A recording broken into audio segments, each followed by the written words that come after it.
प्यारे परीक्षार्थियों, आप सभी का फिर से एक बार मैं स्वागत करता हूं हमारी इस टीचिंग परीक्षा की जबरदस्त सेशन पर, जहां पर मैं कुलदीप सर सभी का वेलकम करता हूं आज की जबरदस्त सेशन पर, जहां पर हम बीपीएससी टीआरई 4.0 के लिए कौन से टॉपिक इंपोर्टेंट रहने वाले हैं और कौन से टॉपिक के ऊपर क्वेश्चन आने वाले ये देखेंगे। साथ में ये भी देखेंगे कि 1 to 5, 6 to 8, उसके बाद 9, 10 में कौन से प्रकार के आपके विज्ञान के क्वेश्चंस आए, उनको भी आज पूरी तरह से डिस्कस करने वाले हैं।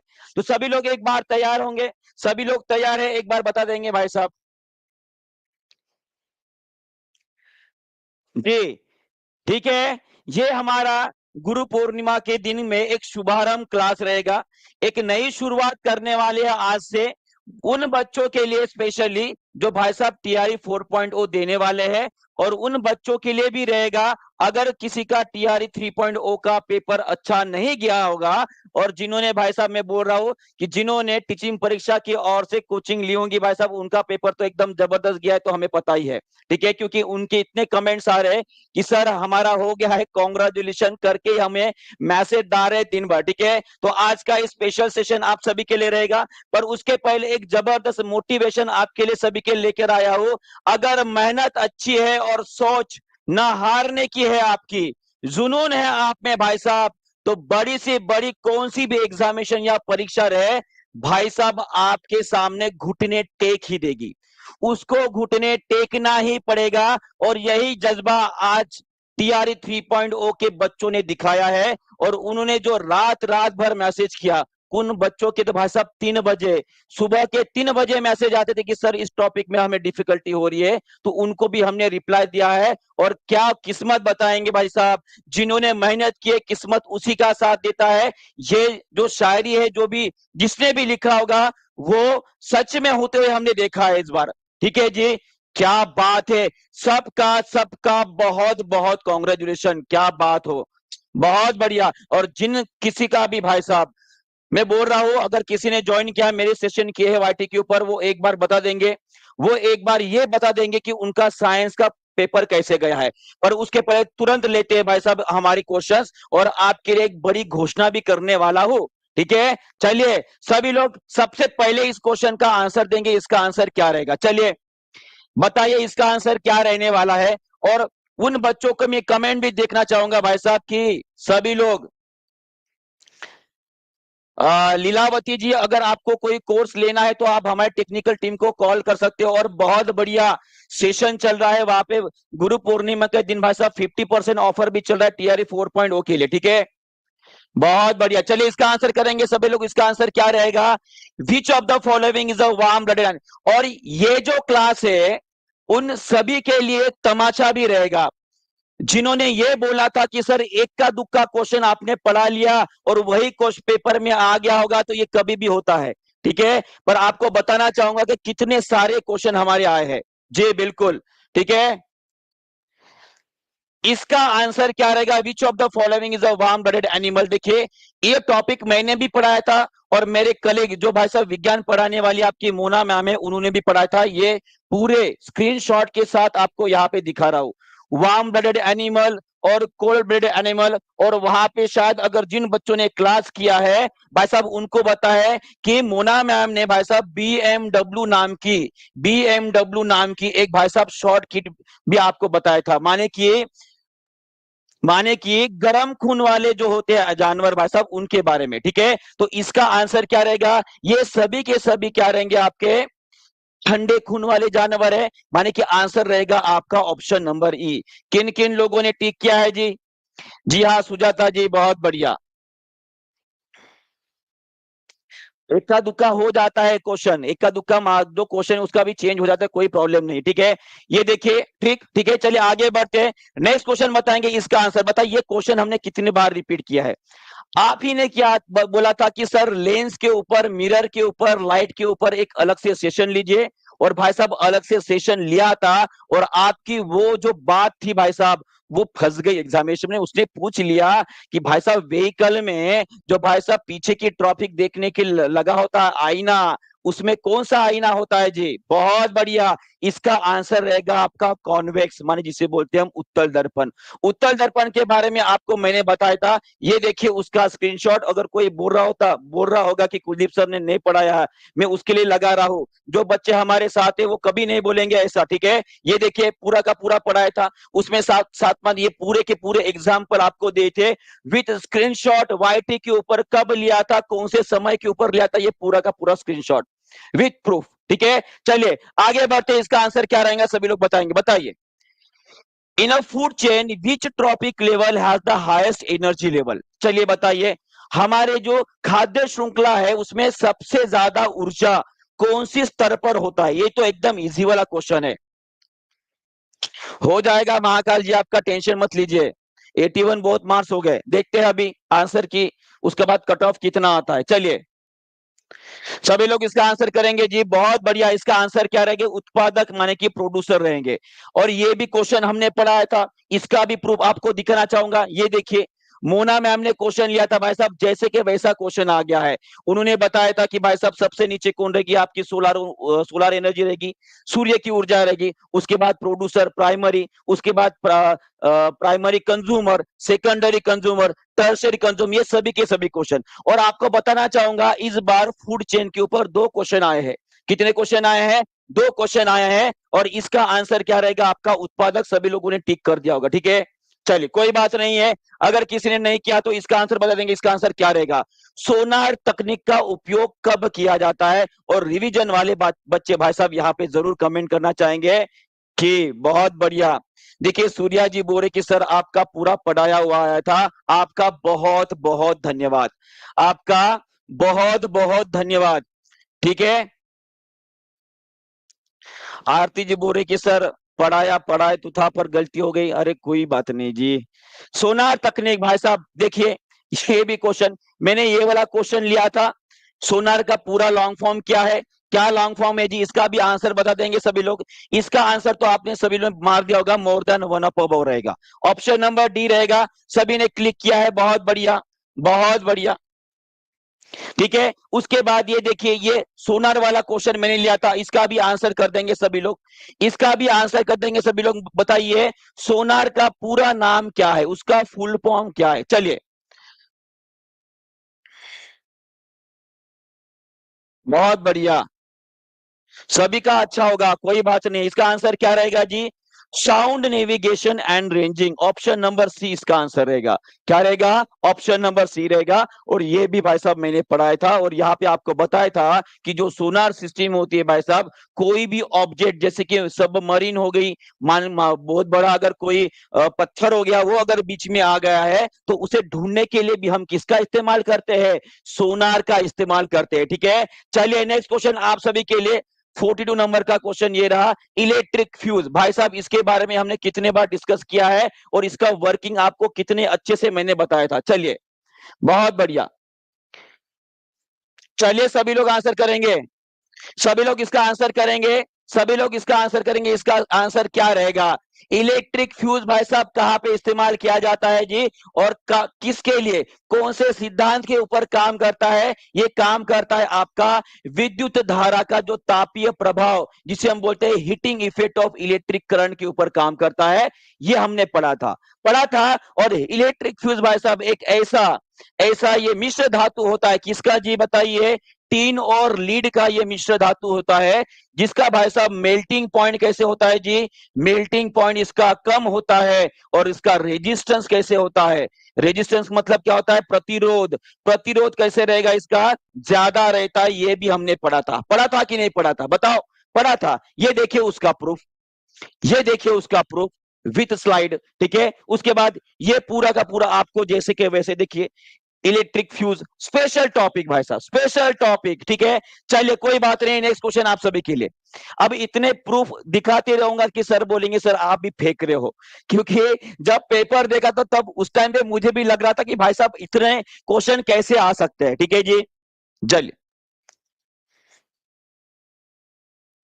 जयेश जी बोले कि सर बताइए कि जीएस कहाँ से पढ़े हम लोग। जीएस में पहले टॉपिक कौन कौन से आते हैं वो क्वेश्चन निकाल लीजिए, ठीक है। और जल्दी से कॉल कर लीजिए और क्लास ले लीजिए, ठीक है जी।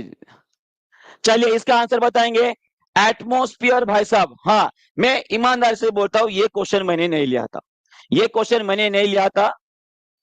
हाँ, इसका आंसर क्या था? इसका आंसर रहेगा आपका लॉन्ग वेव टेरिस्ट्रियल रेडिएशन, मैं जिसे बोलते हैं दीर्घ पार्थिक विकिरण तरंगे जो होती है, उससे सबसे ज्यादा ऊर्जा मिलती है हमारे एटमॉस्फेयर को। इसका आंसर आपका सी था। ठीक है जी, हाँ बिल्कुल ठीक है। ये देखिए सोलर एनर्जी का टॉपिक मैंने लिया था, वहां पे मैंने थोड़ा शॉर्टकट में बताया था। नेक्स्ट क्वेश्चन बताए सभी लोग, बायोगैस का प्रमुख घटक कौन सा होता है? चलिए, बायोगैस, बायोगैस का प्रमुख घटक कौन सा होता है बताइए। ये कितने बार डिस्कस किया बताओ, कितने बार डिस्कस किया? बायोगैस भाई साहब, जिसे हमने क्या बोला था? मार्स गैस बोला था। क्या बोला था जी? मार्स गैस बोला था। और मार्स गैस में कौन सी गैस होती है मुख्य तौर पर? वो होती है आपकी मीथेन। कौन सी होती है? मीथेन होती है। क्लियर है? बहुत बढ़िया, बहुत इजी क्वेश्चन था। और ये देखिए as it is question, as it is question. ठीक है, चलिए नेक्स्ट क्वेश्चन आप सभी के लिए। बताइए, ये क्वेश्चन मैंने लिया था और यहाँ पे आपको बताया था कि बायोगैस में सबसे ज्यादा कौन सी गैस होती है? मीथेन होती है। इथेनॉल भाई साहब ये होती है। सीएनजी में कौन सी गैस होती है? सीएनजी में भाई साहब मीथेन होती है, ये आपको ध्यान में रखना है। उसके बाद हाइड्रोजन, ये भी एक गैस ऊर्जा की तरह हम इस्तेमाल कर रहे हैं। और एलपीजी में भाई साहब आइसोब्यूटेन और भाई साहब प्रोपेन नाम की गैस होती है, ये भी हमने पढ़ा था। क्लियर है जी? चलिए आगे बढ़ते हैं। नेक्स्ट क्वेश्चन आप सभी के लिए ये रहा। बताइए, निम्नलिखित में से कौन सी ग्रंथि जो अंतःस्रावी नहीं है? सेम टू सेम क्वेश्चन आया था भाई जी, बताइए इसका आंसर क्या रहेगा? अंतःस्रावी ग्रंथि और बाह्यस्रावी ग्रंथि का आपको मैंने डिफरेंस बताया था, बराबर है? बहुत बहुत धन्यवाद मोहम्मद जी आपका। ठीक है, डरने का नहीं भाई साहब, हम यहाँ पे जिंदा है। ठीक है, इसका आंसर क्या रहेगा? इसका आंसर रहेगा लैक्रिमल ग्रंथि। लैक्रिमल ग्लैंड हमारी आंखों में होती है, यहाँ पे होती है। ठीक है, और जब कभी भी कोई कचरा चला जाए, कुछ तीखी चीज चली जाए, तुरंत वहां से पानी निकलना लगता है। वो पानी मतलब कहाँ से आ रही है? वो लैक्रिमल ग्रंथि से आती है। और ये देखिए आपकी मोना मैम ने भाई साहब ये क्वेश्चन लिया था। ठीक है, और इसका देखिए लैक्रिमल ग्रंथि आपके आंखों में जस्ट साइड में होती है, बराबर है। और ये क्या करती है? कोई ब्लड में नहीं डालती है भाई साहब, ये भाई साहब डायरेक्टली बाहर आता है। इसे ये क्या रहेंगी? ये बाह्य स्त्रावी ग्रंथि है। ये कैसी है भाई साहब?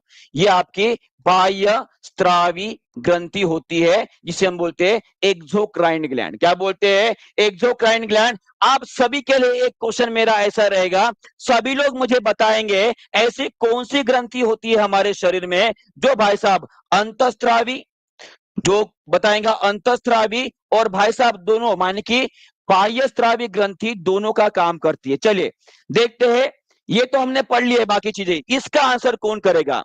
इसका आंसर कौन करेगा? चलिए फास्ट सभी लोग इसका आंसर करेंगे। इसका आंसर क्या रहेगा जी? चलिए बताइए। बहुत बढ़िया, क्या रहेगा? पैंक्रियाज। क्या रहेगा जी? इसका आंसर रहेगा आपका पैंक्रियाज। क्या रहेगा? पैंक्रियाज, जिसे हम क्या बोलते हैं? अग्नाशय बोलते हैं। क्या बोलते हैं? अग्नाशय बोलते हैं। कल अगर कोई भाई साहब पेपर देने जा रहा होगा 11वीं और 12वीं का, उसके लिए ये क्वेश्चन इंपॉर्टेंट रहेगा। कल देख लियो ये क्वेश्चन आता है कि नहीं आता है। ठीक है, चलिए नेक्स्ट क्वेश्चन आप सभी के लिए बताएंगे। देखिए फिर से फूड चेन आ गई। मैंने बोला ना 2 बार क्वेश्चन पूछा गया है, दोनों क्वेश्चन देखिए कितना इजी क्वेश्चन है, कितना इजी क्वेश्चन है। ठीक है, इसका आंसर क्या रहेगा बताओ? सबसे पहले रहेंगे आपके भाई साहब प्रोड्यूसर, उसके बाद प्राइमरी कंज्यूमर और उसके बाद रहेंगे आपके सेकेंडरी कंज्यूमर। तुम्हारा क्या आएगा? घास को कौन खाएगा भाई साहब? हिरन खाएगा। और हिरन को कौन खाएगा? आपका बाघ खाएगा। माने कि ऑप्शन नंबर सी आपका सही रहेगा। और मुझे लगता है कि इस क्वेश्चन को किसी ने रॉन्ग नहीं किया होगा, इस क्वेश्चन को किसी ने रॉन्ग नहीं, क्योंकि बहुत ही इजी क्वेश्चन था। ठीक है, चलिए आगे बढ़ते। ये मैम ने पढ़ाया था भाई साहब, अब कितने प्रूफ दूं? आप बोलोगे सर फेंक रहे हो, और कुछ कुछ बच्चे बोल रहे भी होंगे, कुछ बच्चे बोल भी रहे होंगे कि साहब फेंक रहे हैं। फेंक नहीं रहा हो भाई साहब, ठीक है, फेंक नहीं रहा हो। ठीक है, चलिए इसका आंसर बता देंगे। What are the characters that makes the plant hydrophyte? बताइए, हाइड्रोफिटिक प्लांट्स के बारे में पूछा गया है, और ये क्वेश्चन भाई साहब हमने नहीं लिया था, ईमानदारी से बता रहा हूं। मैं बोल रहा हूं सिर्फ 3 क्वेश्चन छोड़कर बाकी पूरे के पूरे क्वेश्चन आए थे। इसका आंसर क्या रहेगा बताओ? इसका आंसर क्या रहेगा? पादप जो भाई साहब जलोद्भिद होते हैं, उनमें क्या विशेषता होती है? क्या उनमें वायु तक उपस्थिति होती है? होती है। जी हाँ होती है। उसमें क्या भाई साहब presence of well develop vascular system होती है? जी नहीं होती है। एब्सेंस ऑफ मैकेनिकल टिश्यू होते हैं? ये और ये आपका सही उत्तर था। माने कि आपका आंसर आना चाहिए भाई साहब more than one up above. ठीक है, ये आंसर रहा होगा, ये आंसर रहा होगा। जी बिल्कुल बिल्कुल, करा देंगे, सभी कुछ करा देंगे। ठीक है, और ये रहे आपके हाइड्रोफोराइट्स, माने कि ऐसे पौधे जो जल में रहते हैं। सीधी सीधी बात है, जिसको पता है कि भाई साहब कमल का फूल कैसे होता है, उसने तो वो क्वेश्चन कर ही लिया होगा। ठीक है, चलिए आगे बढ़ते हैं। उसके बाद और कुछ पौधे हैं जो आपको ध्यान में रखने हैं।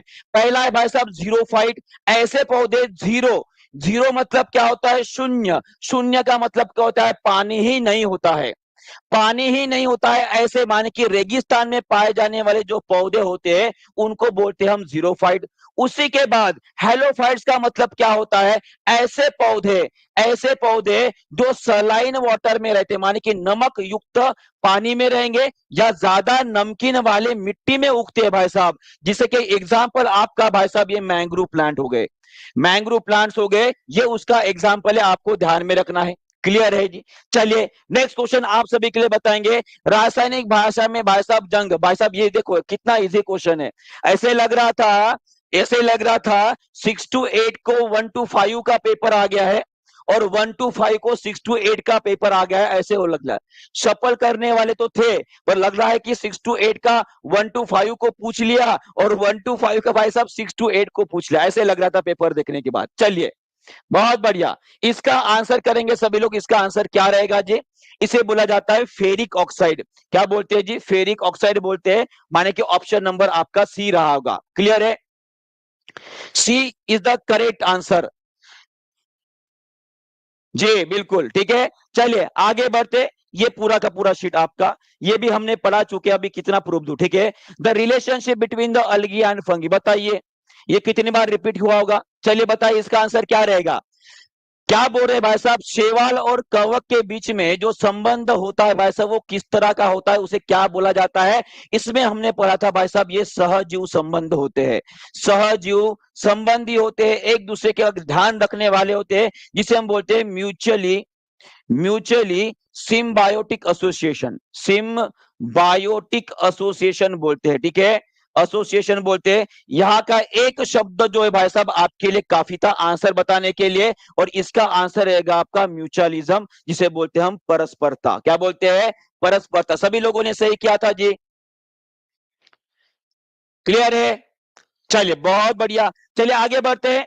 नेक्स्ट क्वेश्चन आप इसको और डिटेल में अगर बताओ आपको, देखिए अलगी और फंगी क्या करती है? अलगी और फंगी माने कि शैवाल और कवक क्या करता है? अलगी आप सभी को पता है, इसमें ग्रीन पिगमेंट होते हैं। क्या होते हैं जी? ग्रीन पिगमेंट होते हैं। हरे भाई साहब कण होते हैं, जिनको हम क्या बोलते हैं? क्लोरोफिल बोलते हैं। क्या बोलते हैं? क्लोरोफिल होता है। इसका मतलब ये क्या बनाएंगे जी? आपका खाना बनाने का काम करेंगे। और फंगी आप सभी को पता है इसका पोषण कैसे होता है? ये भाई साहब कैसे होते हैं? सैप्रोफिटिक होते हैं। कैसे होते हैं? सैप्रोफिटिक होते हैं। माने कि भाई साहब कैसे होते हैं जी? ये मृतजीवी होते हैं। कैसे होते हैं? मृतजीवी होते हैं। ये खुद का खाना नहीं बना सकते, तो ये क्या करेंगे? सिर्फ और सिर्फ प्रोटेक्शन देने का काम करेंगे। माने कि ये क्या बनाएंगे? ये भाई साहब आपका घर बनाएंगे। क्या बनाएंगे? घर, माने कि शेल्टर। क्लियर हो गया? क्लियर हो गया है जी? चलिए आगे बढ़ते। ये देखिए अल्किन वाला क्वेश्चन जैसे कि वैसा आया था। ठीक है, चलिए ओजोन के बारे में बताएंगे सभी लोग। ओजोन, O3 के बारे में तथ्य बताएंगे कि ओजोन मतलब क्या होता है। चलिए सभी लोग आंसर करेंगे जल्दी से। बहुत बढ़िया,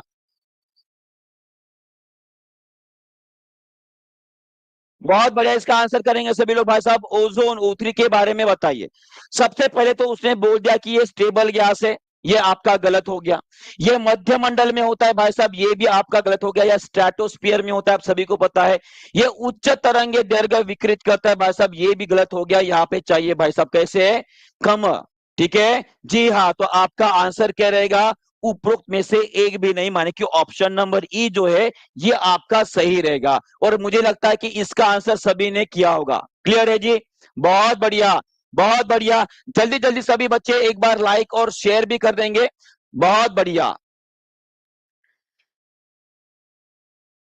चलिए आगे बढ़ते हैं। और ये रहा आपका ओजोन, और ओजोन को घातक, वो सभी लोग मुझे बताएंगे कि ओजोन लेयर भाई साहब कौन से लेयर में होती है? ये होती है आपकी स्ट्रेटोस्फीयर में होती है। कहां पे होती है? स्ट्रेटोस्फीयर में होती है, जिसे हम समताप मंडल बोलते हैं। क्या बोलते हैं जी? समताप मंडल बोलते हैं। और सभी लोग मुझे बताएंगे कि इसका अंतर कितना होता है, कौन से अंतर माने की दूरी पे मिलते हैं। चलिए सभी लोग इसका आंसर करेंगे, कौन से दूरी पे हमें ओजोन लेयर देखने को मिलता है। चलिए सभी लोग इसका आंसर करेंगे। सभी को ध्यान में रखना है, 15 से 35 किलोमीटर, 15 से 35 किलोमीटर के बीच में आपको ओजोन देखने को मिलता है। क्या मिलता है?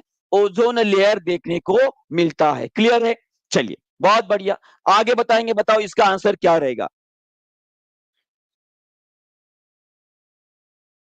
इसका भी आंसर कर देंगे सभी लोग, इसका आंसर क्या रहेगा? चलिए,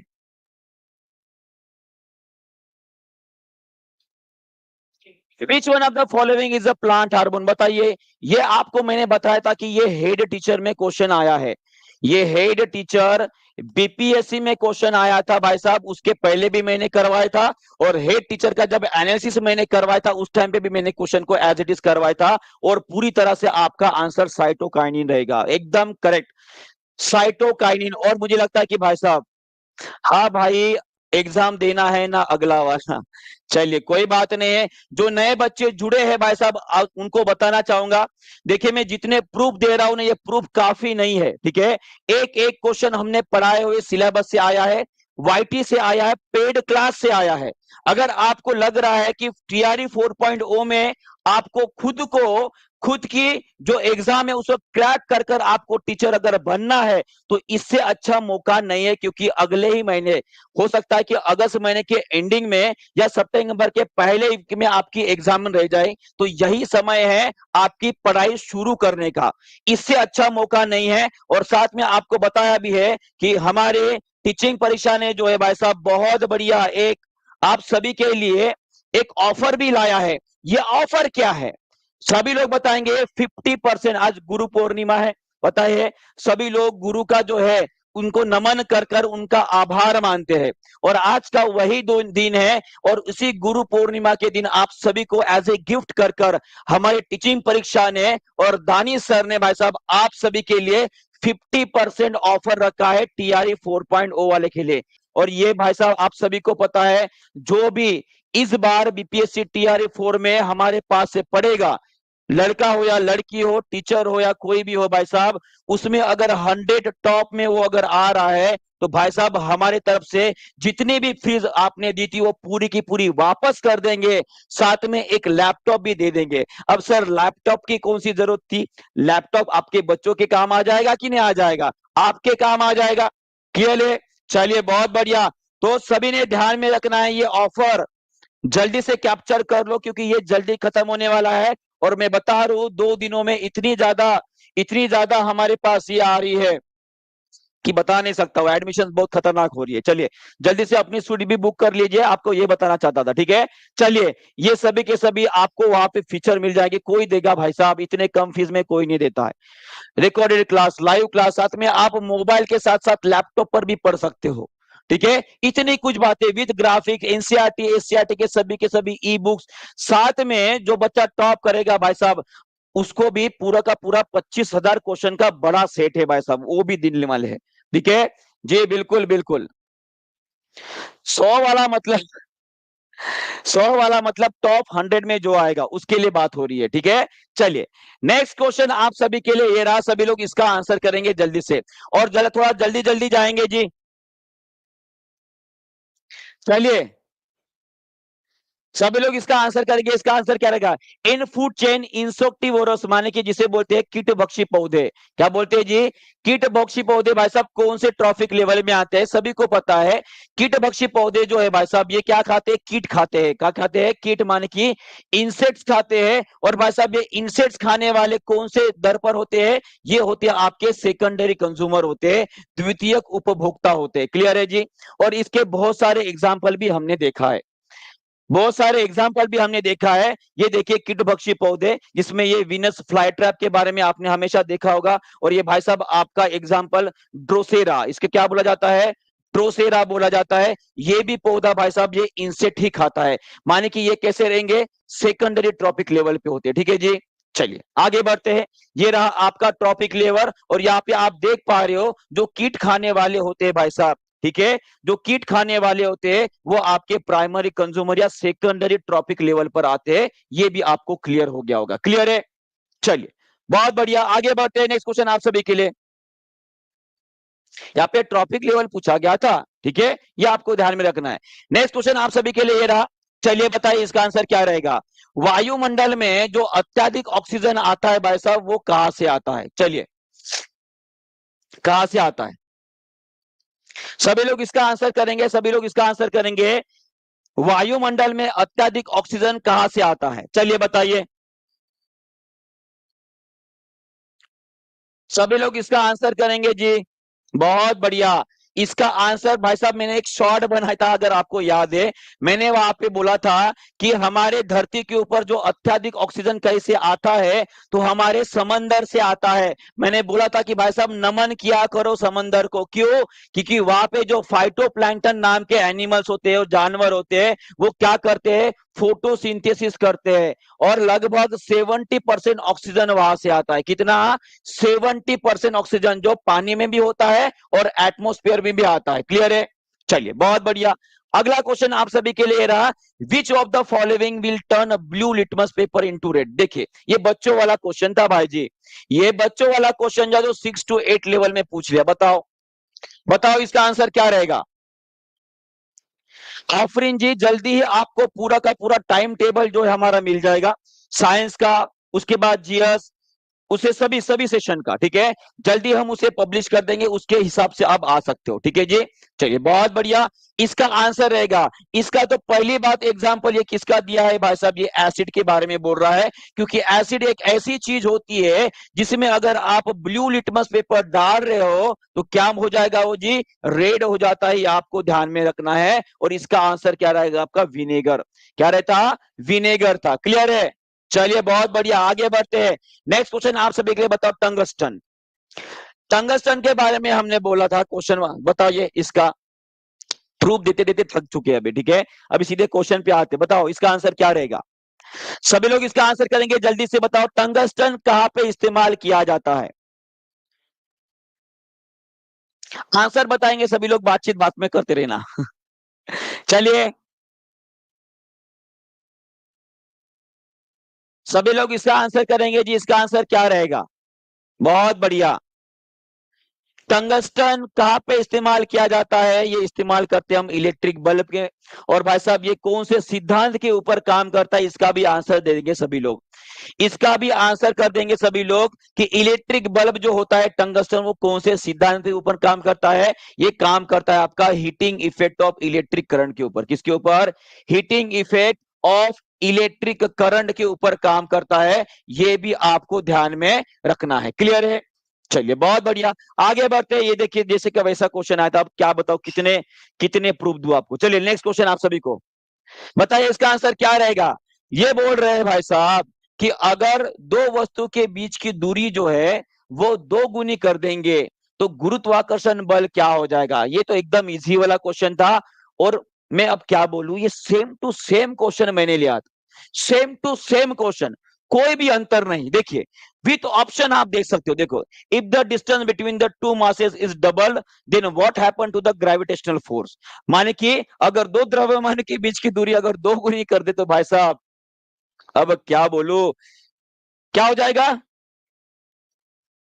4 गुना कैसे हो जाएगा, कम हो जाएगा ना फोर्स आपका, कम हो जाएगा, माने कि आंसर आपका ए रहेगा, 1/4 हो जाएगा, गुरुत्वीय बल क्या हो जाएगा, 1/4 हो जाएगा, क्लियर है जी। जी प्रज्ञा जी, जितने जिसने मेहनत की है, मैं बोल रहा हूं ना, घुटने टेकने टेकना है सभी को, ठीक है, आपको अगर आपने ईमानदारी से मेहनत की है तो आपको सक्सेस अवश्य मिलने वाली है। चलिए नेक्स्ट क्वेश्चन आप सभी के लिए, बताइए एसपीएम का लॉन्ग फॉर्म पूछा गया है, एसपीएम का लॉन्ग फॉर्म क्या होता है जी, ये होता है आपका सस्पेंडेड पर्टिकुलेट मैटर, माने कि ये होता है निलंबित कणिका तत्व होते हैं, ये भी आपने टिक किया होगा, किसी ने अगर नहीं किया तो एक बार इसे देख भी लेंगे कि एसपीएम का लॉन्ग फॉर्म क्या है, सस्पेंडेड पर्टिकुलेट मैटर भाई साहब, और इसी के वजह से दमा, लंग्स की बीमारियां जो होती है भाई साहब, ये इसी के वजह से होती है। और आजकल आप सभी को पता है एयर पोल्यूशन इतना ज्यादा बढ़ गया है कि उसके वजह से उसमें छोटे छोटे डस्ट पार्टिकल बढ़ गए, उसके वजह से लंग्स के प्रॉब्लम भी बढ़ रहे हैं। क्लियर है? चलिए आगे बढ़ते हैं।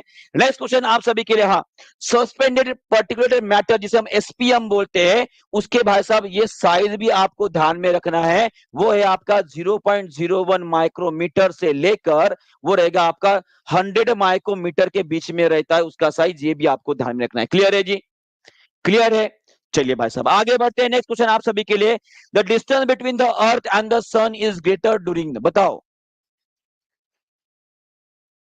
ये डिपेंड करता है, आपने केपलर्स लॉ पढ़ा होगा, केपलर्स लॉ पढ़े थे हमने ग्रेविटेशन में, वहां पे एक फार्मूला पढ़ा था, T square directly proportional to the R to the power 3। ठीक है, ये फार्मूला हमने पढ़ा था भाई साहब, उसी के सिद्धांत के ऊपर ये क्वेश्चन पूछा गया था और इसका आंसर क्या था बताओ। ये देखिए, जब कभी भी आप सभी को पता है कि हमारी धरती जो है एग्जैक्टली गोलाकार आकार में नहीं घूमती है, वो थोड़ा सा इलिप्टिकल आकार में घूमती है, माने कि अंडाकृति गति में घूमती है। ठीक है, और इसमें जब अर्थ और सन का, माने कि हमारी धरती और सूरज का अंतर सबसे ज्यादा होता है, उसे बोला जाता है एफ्लियन बोला जाता है। क्या बोला जाता है? एफ्लियन बोला जाता है। और सबसे कम अंतर जो होता है जिसे हम पेरीहेलियन बोलते हैं। ठीक है, तो आपने ज्यादा अंतर पूछा है तो आपका आंसर क्या रहेगा? एफ्लियन, माने कि ऑप्शन नंबर सी इसका करेक्ट आंसर था। किस किस लोगों ने सही किया था जी, एक बार बता देंगे। दोनों में करा रहे वसीम जी? अभी बच्चे बोलेंगे कि सर हमें हिंदी में कराओ, कुछ बच्चे बोलेंगे सर हमें इंग्लिश में कराओ, तो दोनों में कराने की कोशिश कर रहा हूं। बराबर है? जी जी बिल्कुल। बीपीएससी टीआरए 4.0 की अलग से प्लेलिस्ट बन जाएंगी, सभी लोग इसका भी ध्यान रखेंगे। ठीक है जी? चलिए नेक्स्ट क्वेश्चन देखते हैं, इसका आंसर बताएंगे सभी लोग। Which of the following is a source of renewable energy? चलिए बताइए इसका आंसर क्या रहेगा।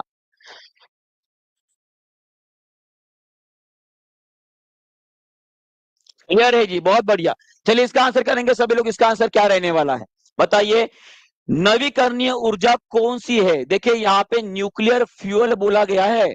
ठीक है, फ्यूल बोला गया माने कि ईंधन की बात हो रही है, तो यहाँ पे कुछ लोग कंफ्यूज हो गए होंगे। ठीक है, पर नहीं हुए तो सभी ध्यान रखेंगे, ईंधन ये भाई साहब नवीकरणीय ऊर्जा नहीं होती है, ये नॉन रिन्यूएबल ऊर्जा होती है। पेट्रोलियम, कोयला, ये सभी कुछ खत्म होने वाली ऊर्जा है, और जो खत्म होने वाले है भाई साहब वो नवीकरणीय ऊर्जा नहीं होती है। माने कि इसका आंसर सभी ने किया है जी, बहुत बढ़िया। इसका आंसर था आपका option number C, option number E is your correct answer था। क्लियर है? चलिए बहुत बढ़िया।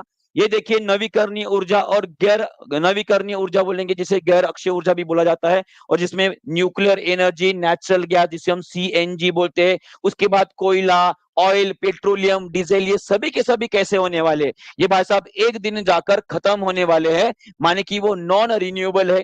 और ऐसी ऊर्जा भाई साहब हजारों लाखों वर्षों तक चलने वाली है, माने कि खत्म नहीं होने वाली है, खत्म नहीं होने वाली है। उसे हम क्या बोलेंगे? रिन्यूएबल एनर्जी, माने कि नवीकरणीय ऊर्जा बोलते हैं। क्लियर है? तो इसका उत्तर क्या था? आपने सभी ने कर दिया है, इसका आपका नन ऑफ अबाउ था। ठीक है, चलिए आगे बढ़ते हैं। मानव आंख की फोकस की दूरी बताओ। मैंने मिरर, लेंस और ह्यूमन आई के ऊपर भाई साहब 3 सेशन लिए थे, अगर 3 नहीं 2 ही सेशन लिए थे, अगर आपको याद है उसमें से 3 क्वेश्चन आए हैं, उसमें से 3 क्वेश्चन जैसे के वैसे आए हैं। ये भी क्वेश्चन मैंने लिया था भाई साहब जैसे के वैसा। चलिए बताइए इसका आंसर। और जो डेली क्लास करते हैं ना मेरा वाईटी के ऊपर, और जो पेड क्लास में बच्चे हैं भाई साहब, उनको सभी को पता है।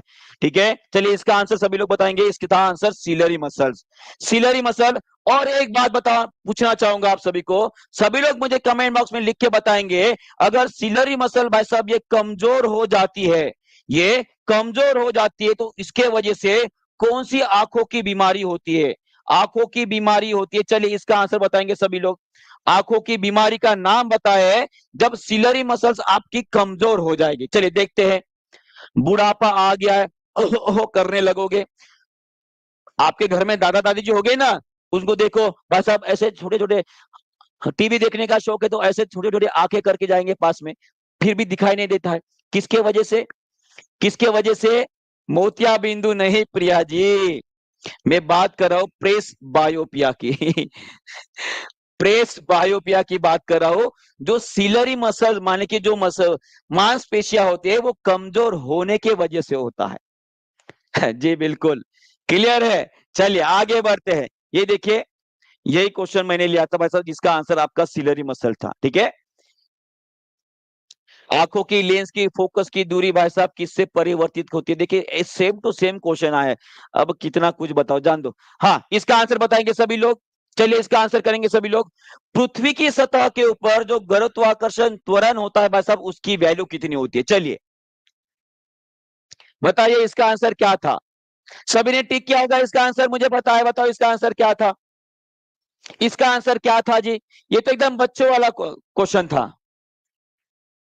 काम नहीं करता है, बिल्कुल भूलने की बीमार भी हो जाती है। बहुत बढ़िया, इसका आंसर सभी ने टिक किया होगा, बहुत बढ़िया। इसका आंसर 9.8 मीटर पर second square. Same to same मैंने क्वेश्चन लिया था, वहां पे आपको मैंने बताया था भी था 9.8 कहीं पे था आपका भाई साहब सेंटीमीटर पर आवर था। आपको बताया था कि आपको इकाई के ऊपर ध्यान देना है, इकाई के ऊपर ध्यान देना है, आपसे बोला भी था। अगर आपको क्वेश्चन वो याद आ रहा होगा तो आपका आंसर 9.8 था इसका। ठीक है जी, चलिए। चलिए एक क्वेश्चन एक और पूछता हूं आप सभी को, सभी लोग मुझे बताएंगे। ये हमारी पृथ्वी है भाई साहब, सभी लोग मुझे बताएंगे गुरुत्वाकर्षण त्वरण, ये आपका पोल हो गया, ये आपका इक्वेटर हो गया। पोल और इक्वेटर को अगर मैं कंपेयर करूं, दोनों की तुलना अगर कर रहा हूं, तो सबसे ज्यादा, सभी लोग मुझे कमेंट बताएं सबसे ज्यादा जो गुरुत्वाकर्षण त्वरण होता है माने कि जी की वैल्यू सबसे ज्यादा कहां पे होती है? इक्वेटर माने कि विषुववृत्त के ऊपर होती है, ये भाई साहब आपके ध्रुव के ऊपर होती है। चलिए देखते हैं इसका आंसर कौन करता है। चलिए अभी से आज से आपका भाई साहब शुभारंभ हो चुके हैं पढ़ाई को, और ये सभी के सभी क्वेश्चन हमें एक मार्गदर्शन की तरह काम करने वाले, क्योंकि हमेशा पिछला पेपर आने वाले पेपर की परछाई होती है ऐसे बोला जाता है, और ये परछाई है हमारे टीआरई 4.0 की। और आप सभी को मैंने लास्ट टाइम भी एक मैंने न्यूज कवर की थी, टीआरई 4.0 में इस बार सबसे ज्यादा वैकेंसी रहने वाली है। जब इसकी एड आएगी तब आप सभी को पता लगने वाला है। जी बिल्कुल, बहुत बढ़िया, इसका आंसर सभी ने किया था। सभी लोगों को इसका आंसर देंगे जी, बहुत बढ़िया। पोल के ऊपर जो आपका गुरुत्वीय त्वरण होता है वो ज्यादा होता है किससे? इक्वेटर माने कि विषुववृत्त के कंपैरिजन में। ठीक है जी, चलिए बहुत बढ़िया। चलिए इसका आंसर कर देंगे जी, इसका आंसर क्या रहेगा? श्वास प्रक्रिया के लिए निम्न में से कौन सा कथन सत्य है? चलिए, which of the following statement is true regarding the respiration process? चलिए बताइए इसका आंसर। श्वसन के बारे में पूछा गया है, श्वसन के बारे में आप सभी को पता है। अगर मैं श्वसन कर रहा हूं तो उसमें दो प्रकार के श्वसन हमने देखे थे भाई साहब, एक था आपका ऑक्सीजन वाला और एक बिना ऑक्सीजन वाला। ऑक्सीजन वाले को हमने बोला था भाई साहब वायवीय श्वसन, और जो ऑक्सीजन बिना वाला था उसे बोले थे हम अवायवीय श्वसन। क्या बोले थे? अवायवीय श्वसन बोला था, बराबर है।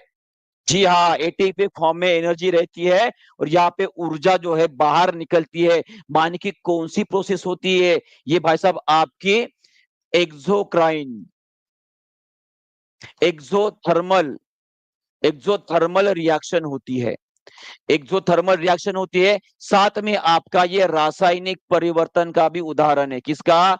रासायनिक परिवर्तन का भी उदाहरण है, ये भी आपको ध्यान में रखना है। क्लियर है? चलिए बहुत बढ़िया, बहुत बढ़िया। चलिए आगे बढ़ते हैं।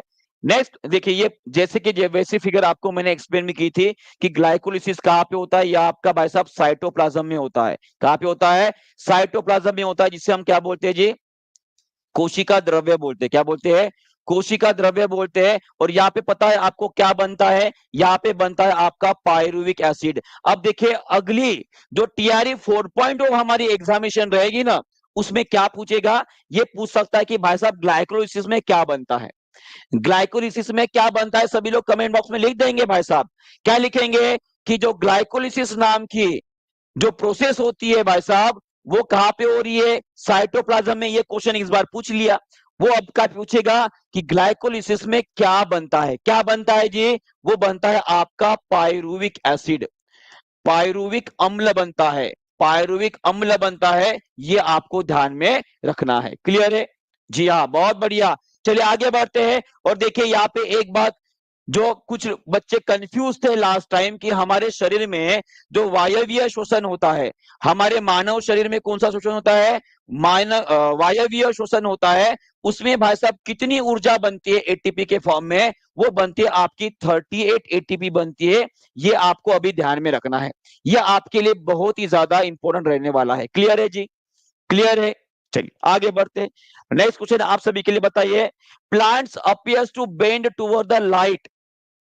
आप सभी को पता है, बचपन से हम पढ़ते आ रहे हैं कि जो पौधे होते हैं, अगर आपने कभी खिड़की के पास किसी पौधे को लगाया होगा तो वो क्या करेगा? खिड़की से बाहर जाने की कोशिश करेगा। अब उसको ये समझ में कैसे आ रहा है? जितने भी प्रोसेस होती है केमिकल के द्वारा, है ना, ये कंट्रोल की जाती है रसायन के द्वारा। तो यहाँ पे आपको ध्यान में रखना है कि जो छायादार भाग होता है उसमें ऑक्सिन, ऑक्सिन ये एक प्रकार का प्लांट हार्मोन होता है। अब देखो, प्लांट हार्मोन का क्वेश्चन आपके हेड टीचर में आया, प्लांट हार्मोन का क्वेश्चन आपके बीपीएससी 1 to 5 में आया, प्लांट हार्मोन का क्वेश्चन भाई साहब आपके बीपीएससी 6 to 8 में आया है। बराबर है? अब आप सोच लो कि ये आपके लिए कितना ज्यादा इंपॉर्टेंट टॉपिक रहेगा, प्लांट हार्मोन। तो इसे कंप्लीट करके छोड़ेंगे और आने वाले सेशन में पूरा का पूरा प्लांट हार्मोन आपको समझा दूंगा। वैसे पहले भी समझाया है पर एक और बार रिवाइज कर लेंगे, ठीक है? चलिए, तो इसका आंसर आपका रहेगा कि भाई साहब जो छायादार होता है उस तरफ ये झुक जाता है, ठीक है? किसकी वजह से? क्योंकि ऑक्सिन नाम का हार्मोन जो है, जो कि क्या करता है? ग्रोथ के लिए रिस्पॉन्सिबल होता है। और ये पूरा का पूरा टॉपिक मैंने पहले भी समझा चुका हूं। जो साइटोकाइनिन होता है भाई साहब, ये सेल डिवीजन करता है। क्या करता है? सेल डिवीजन करता है, माने कि कोशिका का वो विभोत्तर करता है, बहुत फास्ट उनको बढ़ाता है। और ऑक्सिन क्या करता है? ये ग्रोथ ग्रोथ और भाई साहब जो इलोंगेशन होता है, माने कि उनकी जो ग्रोथ होती है, बढ़ते हैं ना ऊपर, उनको कंट्रोल करने का काम करता है। उसके बाद सबसे इंपॉर्टेंट कोई हार्मोन आपके लिए होगा तो वह आपका इथिलीन हार्मोन। कौन से जी? इथिलीन। ये इथिलीन क्या करता है भाई साहब? ये आपके जो फ्रूट्स होते हैं ना, फ्रूट्स, उनको पकाने का काम करता है। इसे हम नेचुरल राइपनर बोलते हैं। माने कि क्या बोलेंगे? प्राकृतिक तरीके से फल अगर पकता है, जो पके हुए आपने फल खाए होंगे ना भाई साहब, किसके वजह से पके हैं? वो इथिलीन की वजह से पके हैं। क्लियर है जी? चलिए आगे बढ़ते हैं। ये बहुत कुछ पढ़ा चुका हूं, ठीक है? तो अभी तो मैं फिलहाल क्वेश्चन ही डिस्कस करने आया था, ठीक है? निकी जी डरना नहीं है, डरना नहीं है। टीआरई 4.0 में आपने अगर रजिस्ट्रेशन कर रहा है टीचिंग परीक्षा में, तो मैं आपको गारंटी के साथ बोलने वाला हूं कि जो जो बच्चे हमारे टीआरई 4.0 में रजिस्टर करेंगे, हम कोशिश करने वाले कि वो बच्चे टॉप 100 में आए। कहां पे आए? टॉप 100 में आए, ये हमारी कोशिश रहेगी। क्योंकि हमें हाथ में ज्यादा खुजली है कि हमें लैपटॉप देना है आप सभी को।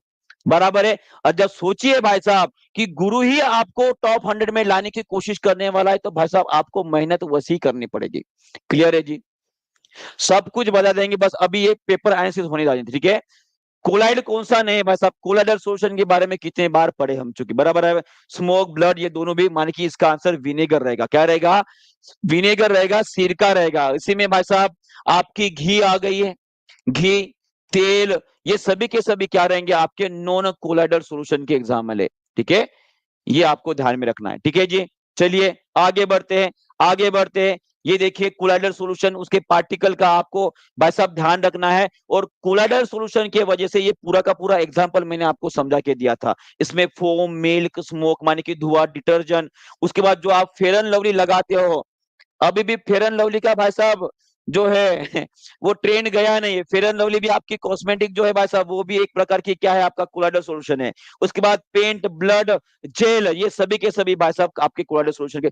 और कोलाइडल सॉल्यूशन में कौन सा प्रभाव देखने को मिलता है, ये अभी आपके लिए इंपॉर्टेंट क्वेश्चन रहेगा। कौन सा जी? फेयर एंड लवली ना लगाती तो गोरी ना होती। चलिए बात है, कोलाइडल सॉल्यूशन में कौन सा इफेक्ट देखने को मिलता है? सभी लोग कमेंट बॉक्स में लिखिए, टिंडल प्रभाव। कौन सा होता है जी? टिंडल प्रभाव होता है। और ये कौन से सिद्धांत के ऊपर काम करता है? ये काम करता है आपके भाई साहब स्कैटरिंग के ऊपर। किसके ऊपर? स्कैटरिंग के ऊपर काम करता है, प्रकीर्णन के ऊपर काम करता है। ये भी आपको ध्यान में रखना है। टिंडल प्रभाव कोलाइडल पार्टिकल के वजह से होता है। और वो किसके सिद्धांत के ऊपर काम करता है? वो स्कैटरिंग ऑफ लाइट, माने कि प्रकीर्णन जो होता है भाई साहब आपका, ठीक है? निक्की कुमार गुप्ता जी सर, मैं आपके पेड क्लास में हूं सर। तो आपने देखा होगा हमारा कंटेंट कैसा है निक्की जी, बराबर है? तो एक बार कमेंट जरूर कीजिएगा। ये पूरे के पूरे एग्जाम्पल, ठीक है। चलिए इसका आंसर बताएंगे। मैग्नीज कहां पर इस्तेमाल किया जाता है? मैग्नीज लास्ट ईयर भाई साहब फॉस्फोरस के बारे में पूछा गया था। किसके बारे में? फॉस्फोरस के बारे में पूछा गया है। इस बार मैग्नीज, मैं अगली बार बोल रहा हूं आपको, कैल्शियम, टंगस्टन, उसके बाद नाइक्रोम, भाई साहब ये सभी के सभी, ठीक है, इसके बारे में।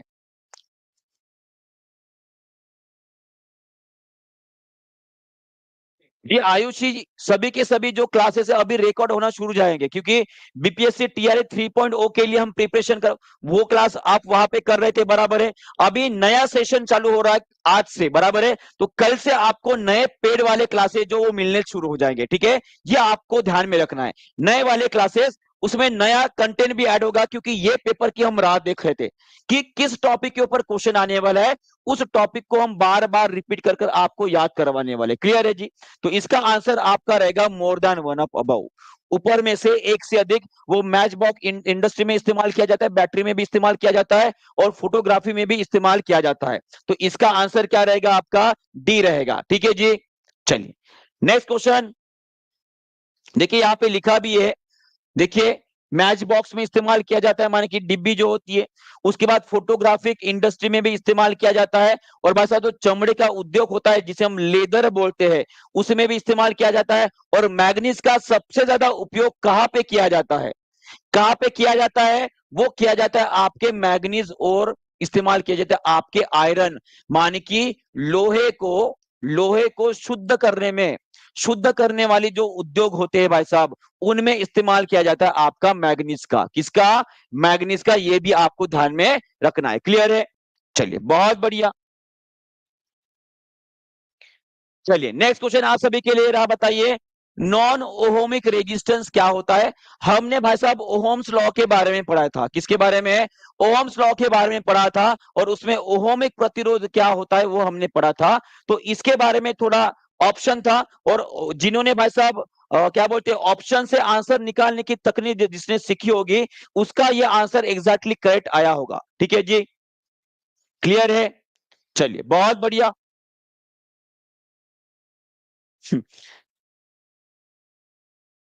चलिए सभी लोग इसका आंसर करेंगे। इसका आंसर क्या रहेगा जी?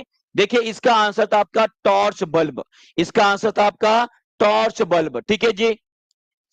जी देखिए सभी लोग ध्यान रखेंगे, ओहमिक रेजिस्टेंस माने कि ओहमिक जो प्रतिरोध होती है, इसका मतलब क्या होता है? जो V is equal to I R को फॉलो करते हैं। माने कि जिसका अगर मैं भाई साहब V और I का ग्राफ निकालूं, तो अगर वहां से स्ट्रेट लाइन निकल रही है, माने कि ये स्ट्रेट लाइन सीधी रेखा किसको निर्देशित करती है?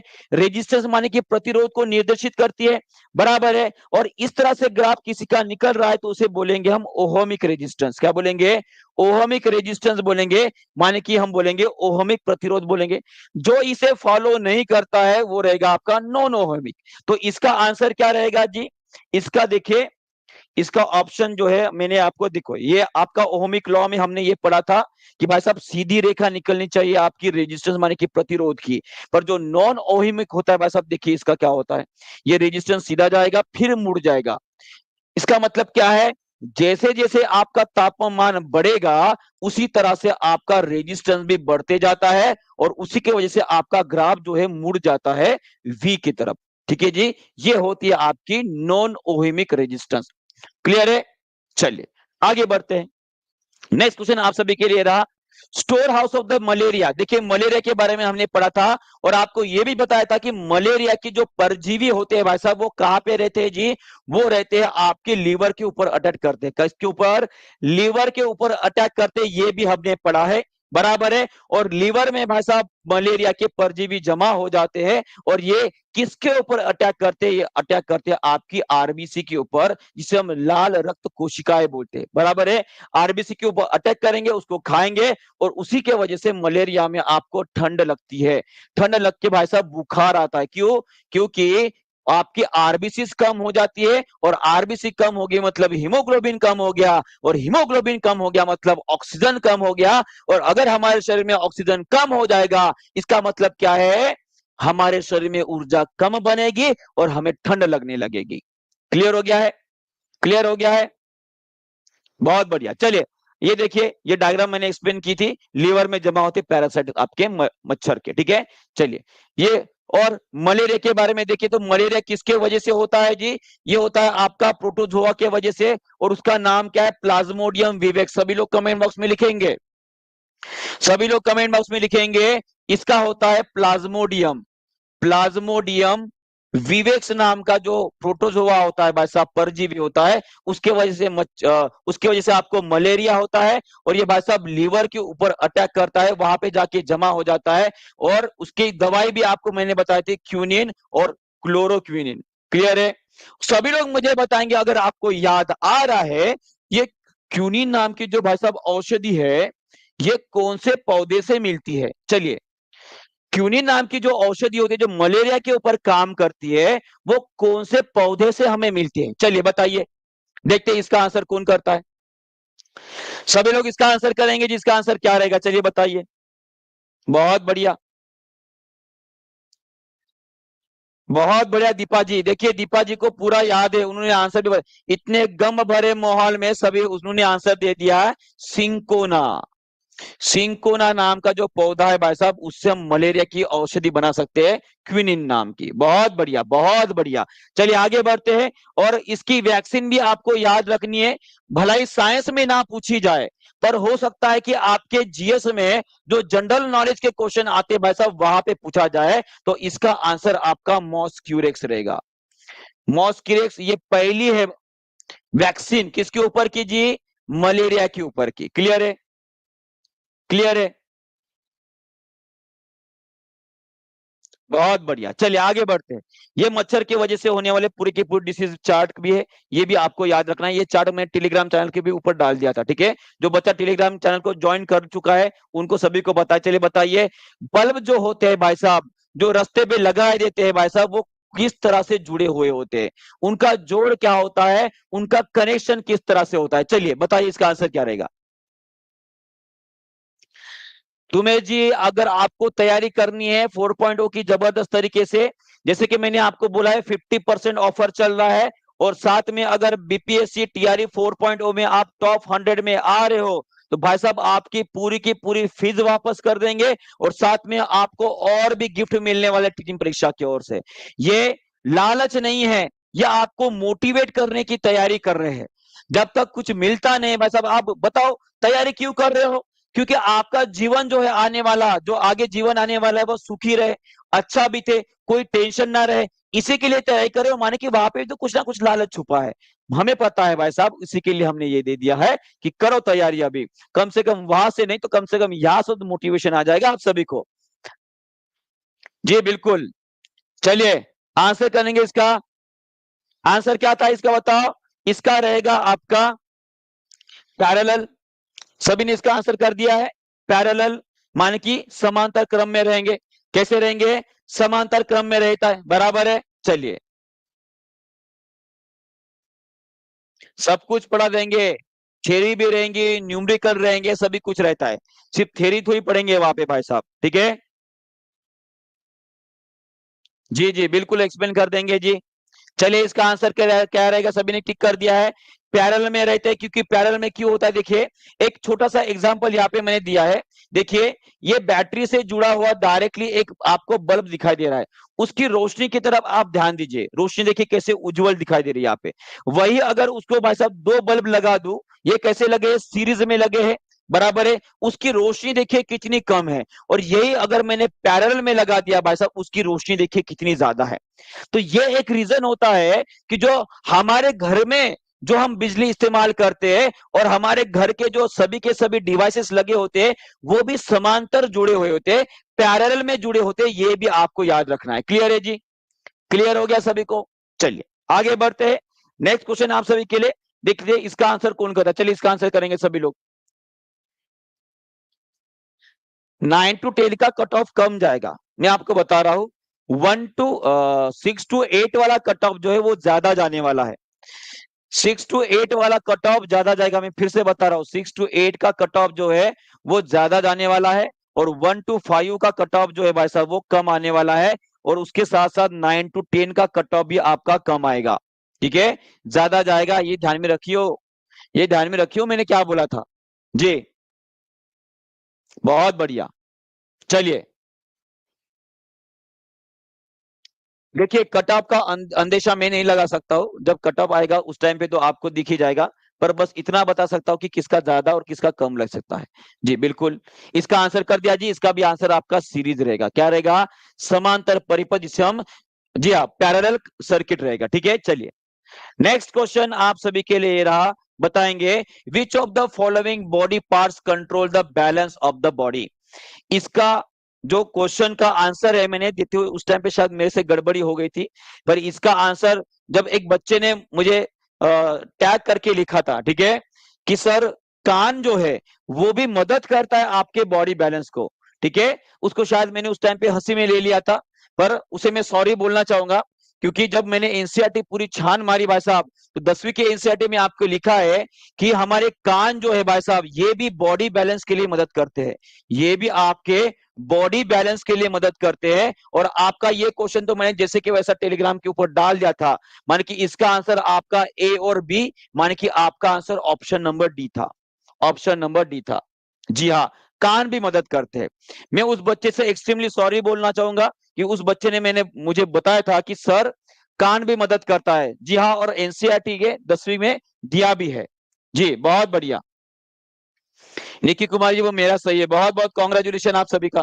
ठीक है, चलिए आगे बढ़ते हैं जी, आगे बढ़ते हैं। नेक्स्ट क्वेश्चन आप सभी के लिए, ये जैसे कि वैसा मैंने क्वेश्चन डाल दिया है, इसका भी आंसर बता देंगे सभी लोग। इसका आंसर क्या रहेगा? चलिए, ब्रेन के जितने भी पार्ट्स है भाई साहब, वो सभी के सभी हमारे लिए बड़े ही महत्वपूर्ण है।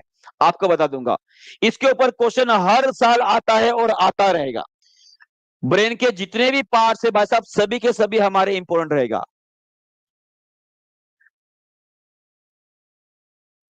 चलिए बताइए, इसका आंसर क्या रहेगा? जल्दी से कमेंट करेंगे। इसका आंसर क्या रहेगा? कौन सा पार्ट होता है ब्रेन का? ब्रेन का कौन सा पार्ट होता है भाई साहब, जो बॉडी बैलेंसिंग और वॉलेंटरी मूवमेंट के लिए रिस्पॉन्सिबल होता है जी? ये रहेगा आपका भाई साहब सेरेबेलम, है ना? सेरेबेलम था इसका आंसर, ऑप्शन नंबर बी।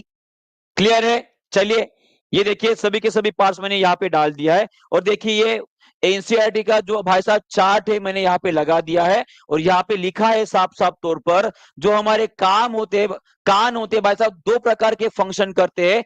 एक भाई साहब सुनने का फंक्शन करते हैं, सुनना, वही से सुनते हैं। कोई नाक से नहीं सुनता है, बराबर है, कान से सुनेंगे सभी लोग। उसके बाद maintenance of the body balance, ये आपका आंसर रहेगा। माने कि कान के दो फंक्शन दिया है, तो यही भी, ये भी कान भी आपके बॉडी बैलेंस करने में मदद करती है। ठीक है जी, चलिए नेक्स्ट क्वेश्चन आप सभी के लिए रहा। Which of the following oxide is soluble in water. चलिए, ऑक्साइड के बारे में पूछा गया है, तो भाई साहब जिसे पता है कि CaO को क्या बोला जाता है, उसने तो भाई साहब आंखें बंद कर कर आंसर क्लिक करके आया होगा। भावना परमार जी बोले कि सर आई एम न्यू। कोई बात नहीं है, नए हो तो क्या हुआ भाई साहब, पुराने हो जाओ अभी। ठीक है, जुड़ जाओ और अपनी तैयारी पक्की कर लो। बहुत बढ़िया, चलिए इसका आंसर करेंगे सभी लोग। इसका आंसर क्या रहेगा? Which of the following oxide is soluble in water. चलिए, बहुत बढ़िया। इसका आंसर भाई साहब सी किया होगा सभी ने, तो सभी का करेक्ट रहेगा। इसका CaO, चूना, है ना जी? आप सभी को पता है कैल्शियम ऑक्साइड जिसे बोलते हैं। और सभी लोग मुझे कमेंट बॉक्स में लिखेंगे, अगर मैं कैल्शियम ऑक्साइड को भाई साहब पानी में डाल रहा हूं, तो वह कौन से प्रकार की प्रक्रिया रहेगी? कौन से प्रकार की प्रक्रिया होगी, कौन से प्रकार की क्रिया होगी? चलिए बताइए, इसका आंसर क्या रहेगा? माने कि मैं पूछ रहा हूं कि भाई साहब इससे एक्सोथर्मिक रहेगी कि एंडोथर्मिक रहेगी? चलिए, बहुत बढ़िया। चलिए इसका आंसर बताएंगे सभी लोग, कौन सी प्रक्रिया रहेगी जी? ये भाई साहब आप सभी को पता है, जब कभी भी आप पानी में चूने को डालते हो ना, पानी ऐसे उबलने लगता है। माने कि ये रहेगी आपकी एक्सोथर्मिक। कौन सी रहेगी जी? आपकी एक्सोथर्मिक रिएक्शन होती है। कौन सी होती है? एक्सोथर्मिक रिएक्शन होती है। और सभी से मैं एक और क्वेश्चन पूछना चाहूंगा, अगर मैं इस चूने के पानी से भाई साहब कौन सी गैस पास करूं, तो भाई साहब ये भाई साहब आपका मिल्की हो जाएगा। मिल्की माने कि भाई साहब दूध जैसा हो जाएगा। चलिए बताइए इसका आंसर। कौन सी गैस चूने के पानी से पास करोगे, तो भाई साहब वो चूने का पानी दूध जैसा हो जाएगा। चलिए देखते हैं इसका आंसर क्या रहेगा। क्लियर है?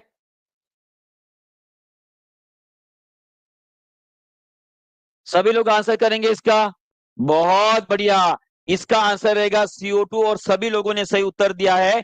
इसका कौन सी गैस रहेगी जी? CO2 रहेगी। यह आने वाली एग्जामिनेशन में आपके लिए इंपॉर्टेंट रहेगी। क्लियर है? चलिए, बहुत बढ़िया। नेक्स्ट क्वेश्चन बताएंगे इसका आंसर। बताइए, किसी भी वस्तु को अगर स्थिर वेग पर रखना है भाई साहब, तो उसके लिए आवश्यक बल कौन सा रहेगा?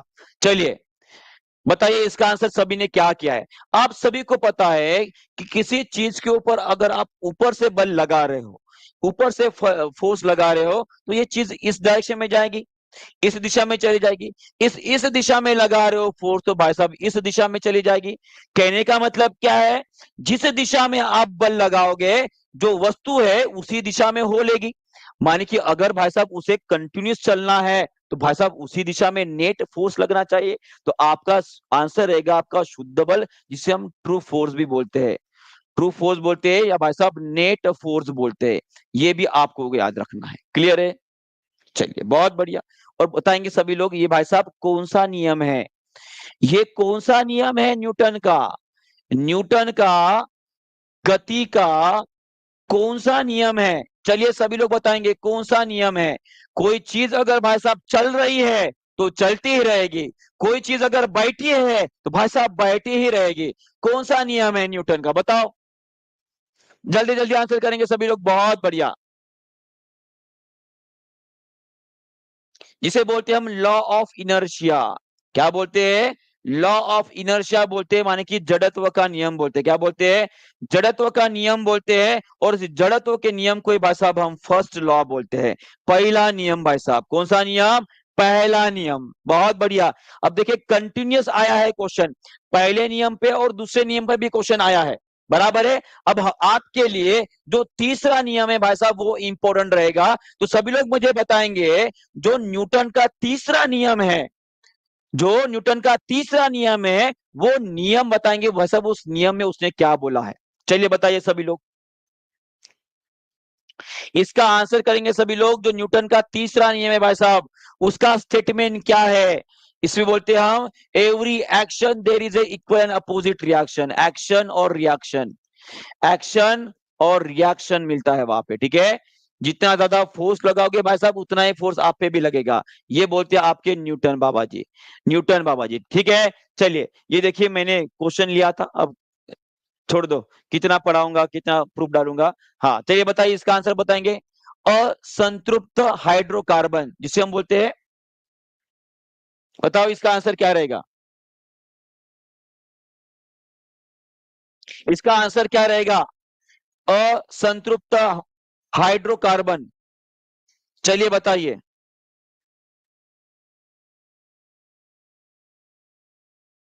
जिसे हम बोलते हैं अनसैचुरेटेड, अनसैचुरेटेड हाइड्रोकार्बन बोलते हैं, हाइड्रोकार्बन बोलते हैं। उसके बारे में पूछा गया है। और आप सभी को पता है भाई साहब, सैचुरेटेड और अनसैचुरेटेड हाइड्रोकार्बन, सैचुरेटेड और अनसैचुरेटेड हाइड्रोकार्बन के बारे में हमने पढ़ा था। इसमें क्या होता है? इसमें होता है आपका सिंगल बॉन्ड होता है। कैसे होता है? सिंगल बॉन्ड होता है। और जिसमें भाई साहब डबल, डबल और ट्रिपल बॉन्ड रहेगा, वो सभी के सभी आपके अनसैचुरेटेड माने कि असंतृप्त हाइड्रोकार्बन होते हैं, बराबर है। और इसमें अगर देखोगे भाई साहब मीथेन, आप सभी को पता है भाई साहब ये सिंगल बॉन्ड से जुड़ा होता है। इथिन, इथेन की बात करूंगा तो भाई साहब ये भी आपके सिंगल बॉन्ड से जुड़ा होता है इस तरह से, बराबर है। और इथिन की बात करूंगा तो भाई साहब ये कार्बन कार्बन में डबल बॉन्ड होता है, कार्बन कार्बन में डबल बॉन्ड होता है। ये आपका इथिन माने कि असंतृप्त हाइड्रोकार्बन, जिसे हम अनसैचुरेटेड हाइड्रोकार्बन बोलते हैं, उसका आंसर आपका सी रहेगा, ठीक है। अब किसी किसी का जो है भाई साहब पेपर से अलग हो सकता है, पर आंसर बता रहा हूं इस पे, इथिन आपका आंसर रहेगा। क्या रहेगा? इथिन रहेगा। क्लियर है? चलिए बहुत बढ़िया, आगे बढ़ते हैं जी। ये देखिए सैचुरेटेड और अनसैचुरेटेड के बारे में यहाँ पे मैंने लिख दिया है, ठीक है। चलिए बताओ इसका आंसर क्या रहेगा। कोशिका के चारों ओर झिल्ली कहलाती है। माने कि कोई अगर सेल है भाई साहब, तो उसके चारों ओर जो झिल्ली होती है उस झिल्ली को क्या बोलते हैं? चलिए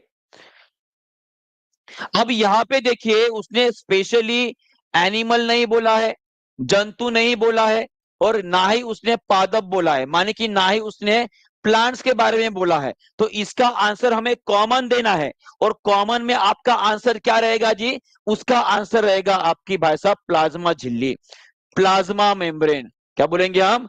प्लाज्मा मेम्ब्रेन जिसे बोलते हैं, ये आपका आंसर रहेगा, ये आपका आंसर रहेगा। क्लियर है? हाँ, अगर वो भाई साहब बोलता कि पादप पादप कोशिका में, पादप कोशिका के बारे में अगर पूछता था तो उसका आंसर क्या रहेगा? चले, कोई बता सकता है इसका आंसर? पादप कोशिका के चारों ओर जो झिल्ली होती है भाई साहब, उसे क्या बोला जाता है? चलिए देखते हैं इसका आंसर कौन करता है। पादप कोशिका के चारों ओर जो झिल्ली होती है उसे क्या बोलते हैं जी? उसे बोलते हैं हम भाई साहब, क्या लिख लूं? बहुत बढ़िया, इसे बोलते हैं हम सेल वॉल। क्या बोलते हैं? सेल वॉल, या किसी को बोलते हैं कोशिका भित्ति। क्या बोलते हैं जी? कोशिका भित्ति बोलते हैं। बहुत बढ़िया, बहुत बढ़िया। और सभी लोग मुझे बताएंगे भाई साहब, ये सेल वॉल किससे बनी होती है? ये बनी होती है आपकी सेलुलोज से। किससे बनी होती है? सेलुलोज से बनी होती है, ये भी आपको याद रखना है। क्लियर है जी? और सेल्यूलोज भाई साहब, ये एक प्रकार का क्या होता है? ये एक प्रकार का भाई साहब आपका शुगर का प्रकार है, कार्बोहाइड्रेट का प्रकार है, और दुनिया में सबसे ज्यादा पाया जाने वाला शुगर है। कौन सा? सेल्यूलोज। क्लियर है? चलिए बहुत बढ़िया। ये देखिए मैंने उसके बारे में भी पढ़ाया था। क्या बताओ अभी? हाँ बताइए इसका answer. What is the study of inheritance of the trait in a human called? चलिए इसका भी आंसर कर देंगे। वंशागति के अध्ययन को, जो विज्ञान होता है हमारा, शाखा होती है विज्ञान की, उसे हम क्या बोलते हैं? Fast.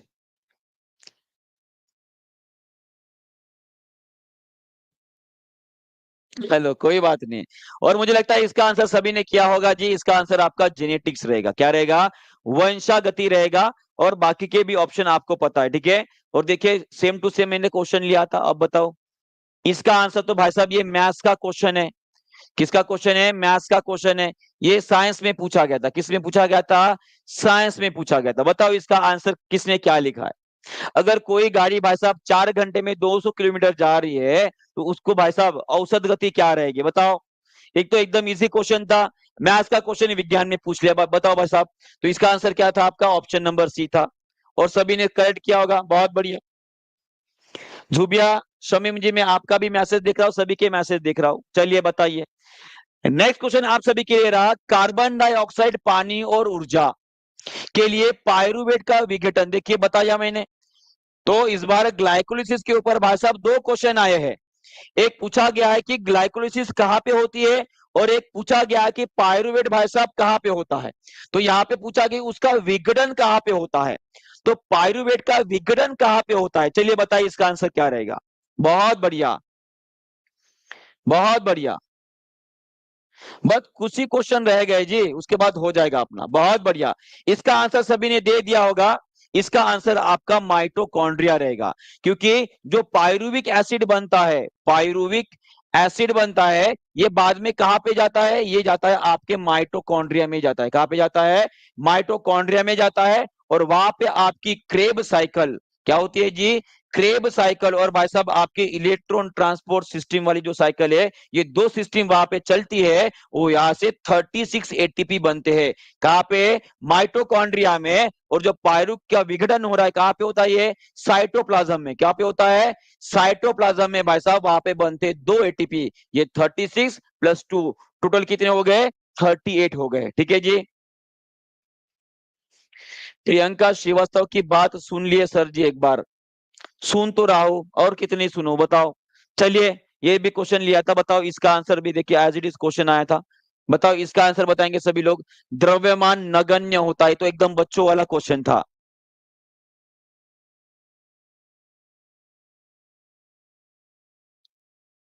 Sir exam next same 4.0 में अदर स्टेट स्टूडेंट भी। अब ये देखिए डिपेंड करता है कि डोमिसाइल मांग रहा है कि नहीं मांग रहा है।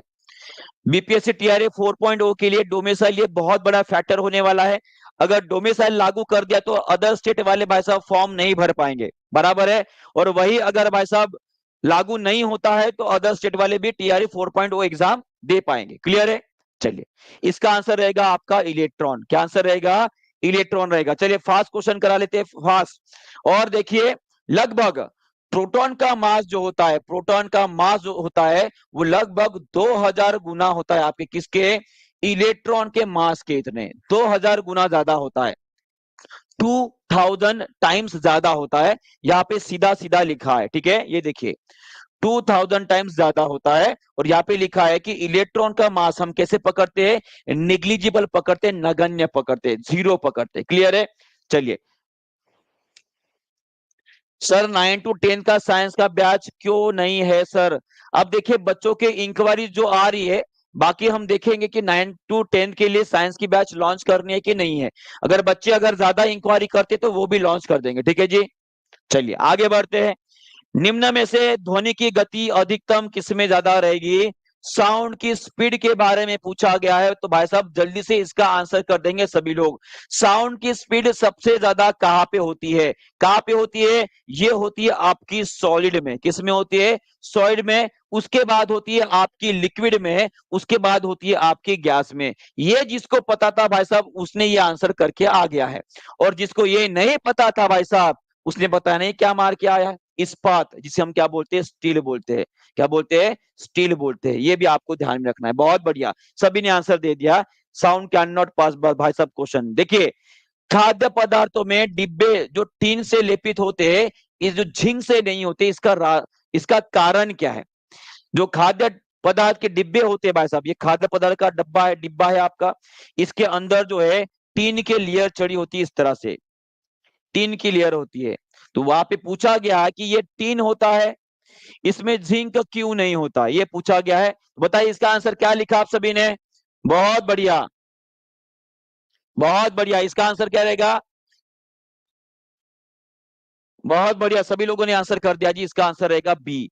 झिंक जो है भाई साहब, झिंक ये ज्यादा रिएक्टिव होते हैं आपके टीन के कंपैरिजन में। और भाई साहब इसी के वजह से कोई फूड पॉइजन ना हो जाए, खाने से कोई भाई साहब विषैला पदार्थ आपके बॉडी में ना चला जाए, और उसी के लिए क्या होता है, टीन चढ़ाया जाता है झिंक के जगह पे। ठीक है जी, बहुत बढ़िया।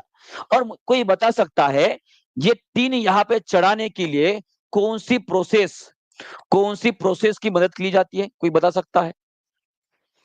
कोई बता सकता है? जितेंद्र यादव जी बोल रहे हैं कि सर चैप्टर वाइज पढ़ाइए। देखिए चैप्टर वाइज तो हम पेड क्लास में पढ़ाएंगे ना। देखिए पेड क्लास को थोड़ा स्पेशलिटी देनी पड़ती है।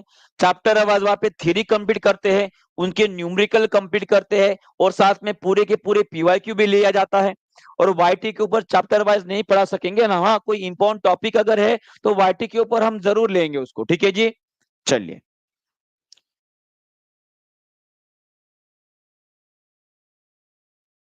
प्रियंका श्रीवास्तव जी बोल रहे कि सर मुझे क्लास खरीदना है पर मेरे पास पैसे की कमी है।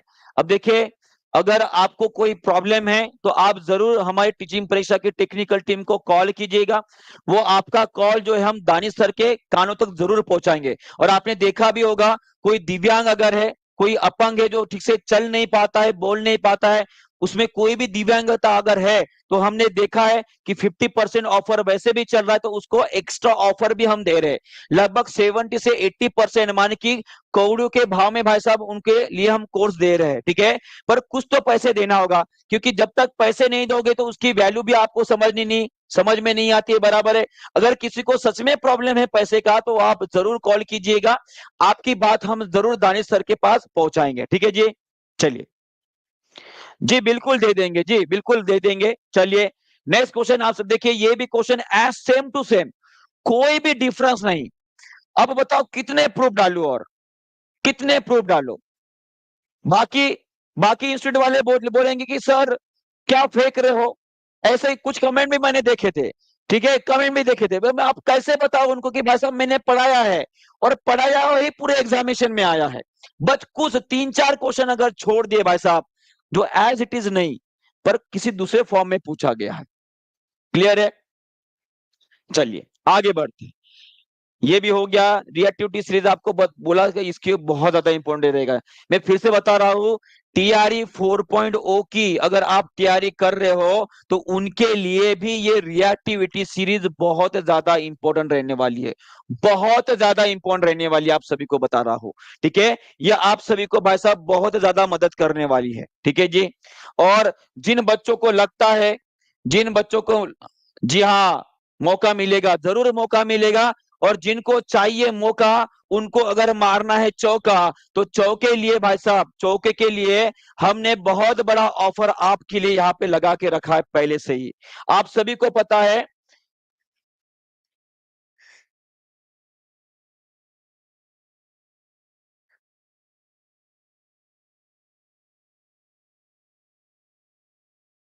कहा गया ऑफर, दिखाई भी, हाँ ये देखिए, आपको बोला भी है मैंने कि बहुत बड़ा ऑफर हमारी टीचिंग परीक्षा में चल रहा है। और ये ऑफर इसीलिए हम दे रहे हैं क्योंकि कुछ बच्चों ने भाई साहब इंक्वायरी ऐसे की थी कि भाई साहब, सर आपने सब कुछ पढ़ाया था, सब कुछ आ भी रहा था, पर किसी की ट्रेन की लेट की वजह से उनका ब्रेन ठीक से काम नहीं कर पाया, और उसकी वजह से जो आते हुए क्वेश्चन भी इजी वाले उन्होंने गलत कर दिया।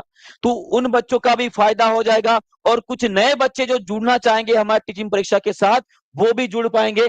माने कि किसी के साथ भी भेदभाव नहीं, बराबर है, सबको सही का मौका। 50% ऑफर चल रहा है गुरु पूर्णिमा के दिन, तो भाई साहब जल्दी से अपने खुद को एनरोल कर लो साथ में। उसके लिए भाई साहब देखिए, पूरी की पूरी 100% फीस वापस कर देंगे अगर वो टॉप 100 में आता है। किस में आता है? टॉप 100 में आता है। और टॉप 100 में लाने का काम हम करेंगे। हम पर अगर आपको विश्वास है तो जल्दी से एनरोल कर लीजिए। और मैं बोल रहा हूं कि टॉप 100 में लाने की पूरी मेहनत हम करेंगे। बस आपको रेगुलर क्लास करना है, और जो आपके लिए रेगुलर टेस्ट होती है, जो रेगुलर आपकी भाई साहब रिवीजन होती है, वो अगर आप कर लोगे तो टॉप 100 में आने से आपको कोई भी नहीं रोकेगा। क्लियर है? क्लियर है? तो जल्दी से मौका क्रैप कर लो, साथ में आपको लैपटॉप भी मिलने वाला है। बच्चा होगा, बच्ची होगी भाई साहब, और कोई भी प्रॉब्लम अगर है भाई साहब, तो तुरंत आपके स्क्रीन के ऊपर जो नंबर आ रहा है, 9697 888 वाला, या 7611 101 101, इसके ऊपर कॉल कर दो। आपका पूरा का पूरा भाई साहब हमने इंतजाम यहीं पे करके रख दिया। ठीक है जी, क्लियर है?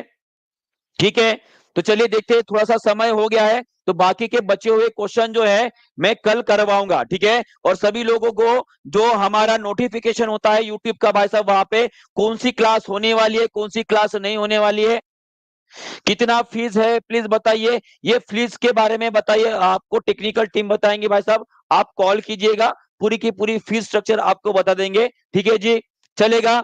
चलिए, बहुत बढ़िया, आपके साथ मिलकर बहुत अच्छा लगा, और सभी का पेपर अच्छा गया होगा इस आशा के साथ ये क्लास यहीं पे खत्म करते हैं। और साथ में आप जल्दी से टीआरए 4.0 में खुद को एनरोल कर लेंगे, और अपनी तैयारी और भी मजबूत कर लोगे हमारे साथ, टीचिंग परीक्षा के साथ। ठीक है, तो मिलते हैं कल फिर से हमारे नए सेशन में, जहां पर आपकी पूरी तैयारी का इंतजाम हमने करके रखा है। ठीक है, तो इसी के साथ ये सेशन हम यहीं पे खत्म करते हैं, कल मिलेंगे। ठीक है जी, बहुत बहुत धन्यवाद आप सभी का।